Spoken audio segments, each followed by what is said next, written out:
भारत जो बहुत ही huge quantity में रशिया से क्रूड ऑयल, नेचुरल गैस और कोल परचेज कर रहा है, इसको लेकर भारत और अमेरिका में पिछले कई महीनों से मतभेद चल रहा है। यूक्रेन युद्ध के कारण भारत ने रशिया के साथ होने वाले ट्रेड को भी बिल्कुल प्रभावित होने नहीं दिया है। यूरोप के रास्ते ट्रेड करने में कई सारी दिक्कतें आ रही थी, तो उनको दूर करने के लिए भारत ने ईरान को शामिल किया और चाबहार पोर्ट और बंदर अब्बास पोर्ट के रास्ते नॉर्थ साउथ ट्रांसपोर्टेशन कॉरिडोर को एक बार फिर से एक्टिव कर दिया है। ये रूट ट्रेडिशनल रूट से काफी छोटा है, जिसके कारण भारत के ट्रेडर्स और एक्सपोर्टर्स रशिया के साथ ट्रेड की वॉल्यूम को बढ़ाने के लिए और भी ज्यादा उत्सुक हैं, क्योंकि इस रूट से रशिया तक माल पहुंचाना और रशिया से पहले ईरान और फिर वहां से भारत तक माल लाना और भी ज्यादा सस्ता हो जाएगा। ट्रांसपोर्टेशन कॉस्ट और भी ज्यादा कम हो जाएगी। इस नॉर्थ साउथ ट्रांसपोर्टेशन कॉरिडोर के एक्टिव होने से ये अनुमान लगाया जा रहा है कि भारत और रशिया के बीच ट्रेड की वॉल्यूम आगे आने वाले महीनों में और भी ज्यादा बढ़ने वाली है, जिसने अमेरिका को पहले से चिंतित कर दिया है। रशिया इस समय कई सारी चीजों के लिए भारत के ऊपर डिपेंडेंट हो गया है और यूक्रेन युद्ध भारत और रशिया के रिलेशंस का टेस्टिंग फेस है। अगर इस क्रूशियल टाइम पर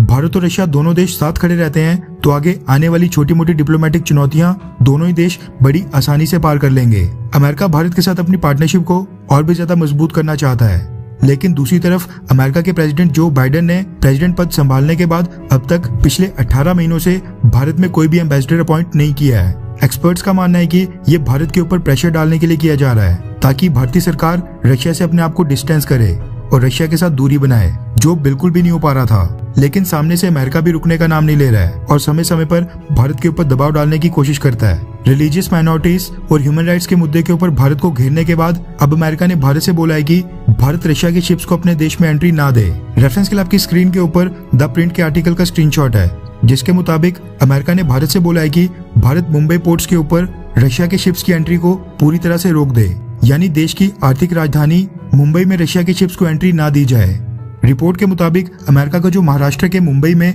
कॉन्सुलेट है, उसके कॉन्सुलेट जनरल ने मुंबई पोर्ट अथॉरिटी को डायरेक्टली एक लेटर लिखा, जिसमें यह बोला गया कि रशिया के ऊपर अमेरिका ने प्रतिबंध लगाए हैं, इसलिए मुंबई पोर्ट अथॉरिटी रशिया के किसी भी वेसल या कार्गो शिप को एंट्री ना दे। Mumbai port authority government of India की एक ऑटोनॉमस बॉडी है। उसको जैसे ये लेटर मिला, उसने डायरेक्टरेट जनरल ऑफ शिपिंग को ये लेटर फॉरवर्ड कर दिया, जिसका एक ऑफिस महाराष्ट्र में भी है। डायरेक्टरेट जनरल ऑफ शिपिंग देश में शिपिंग को लेकर जो पॉलिसीज होती हैं, उनको इम्प्लीमेंट करवाने का काम करता है और सुनिश्चित करता है कि शिपिंग को लेकर जो सारी पॉलिसीज हैं वो फॉलो की जा रही हों। जैसे मुंबई पोर्ट अथॉरिटी ने ये letter directorate general of shipping को भेजा, उन्होंने ये लेटर मिलते ही देश के विदेश मंत्रालय को भेज दिया, यानी एक्सटर्नल अफेयर्स मिनिस्ट्री के पास ये लेटर फॉरवर्ड कर दिया गया, जो कि अब तक भारत के विदेश मंत्री डॉक्टर एस जयशंकर साहब को भी मिल गया होगा। यहाँ पर एक भारी देश और वो भी अमेरिका इन्वॉल्व था, इसलिए ये लेटर विदेश मंत्रालय को डायरेक्टली भेज दिया गया और वहाँ से यूएस कॉन्सुलेट को कोई जवाब नहीं दिया गया। हालांकि वीडियो रिकॉर्ड करते वक्त तक भारत के विदेश मंत्रालय की इसके ऊपर अभी तक कोई भी प्रतिक्रिया नहीं आई है, लेकिन बहुत ही हद तक चांसेस हैं कि